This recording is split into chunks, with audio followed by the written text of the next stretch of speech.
Hello friends, আশা করি তোমরা সবাই খুব ভালো আছো আর আমিও ভালো আছি। আজকে শনিবার, আমার আছে আজকে ইভিনিং ডিউটি।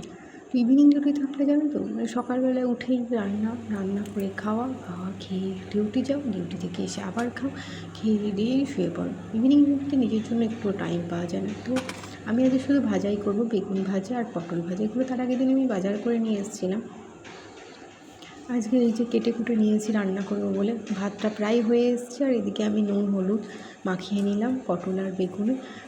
আর একটু পাঁপড় ভাজবো, কারণ মা বাড়ি থেকে আজকে চিকেন করে পাঠাবে, তো তাই আজকে আমি এইটুকুনি রান্না করবো। তো রান্না হয়ে যাওয়ার পর ওদিকে পূজা ডিউটি থেকে চলে এসছে, আর ও আমার জন্য একটু মুড়ি নিয়ে এসছে।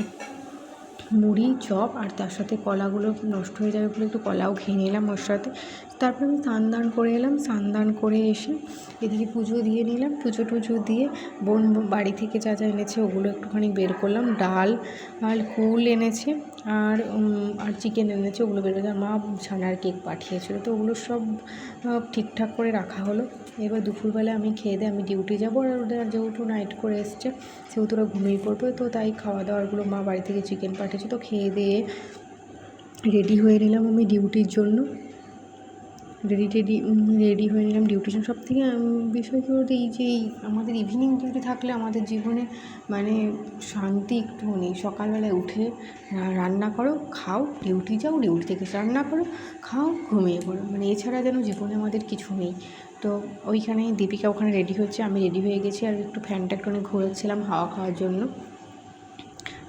আর এই যে বাসে করে চলে যাচ্ছি আমাদের ডিউটিতে গিয়ে তাড়াতাড়ি রেডি হয়ে গিয়ে আবার ক্লাস। তো ডিউটি হয়ে গেছে, আমাদের সন্ধে হয়ে গেছে, দেখেই বুঝতে পারছো। আর আমি আর দীপিকা বেরিয়ে এসেছি হেঁটে হেঁটে, বাসের জন্য আর দাঁড়াইনি, কারণ বাস একটু লেটে ছাড়ে আমাদের যেহেতু তাড়াতাড়ি হ্যান্ডওভার হয়ে গেছিলো, তো তাড়াতাড়ি বেরিয়ে পড়েছিল। এখানে দীপিকা একটু কেনাকাটা করলো, ব্রেড কিনলো, সবজি টবজি বাজার করলো, একটু ফলের দোকানেও ঢুকেছিলো, ফল টল নিল।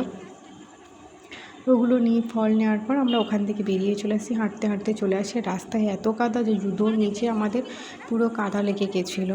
আর এই রুমে এসে দেখি এরা তাল নিচ্ছে। তালটা কোত্থেকে নিয়েছে, এরা তাল দীপিকা জোগাড় করেছে, তালটা অন্য একটা জনের কাছ থেকে তাল জোগাড় করেছে।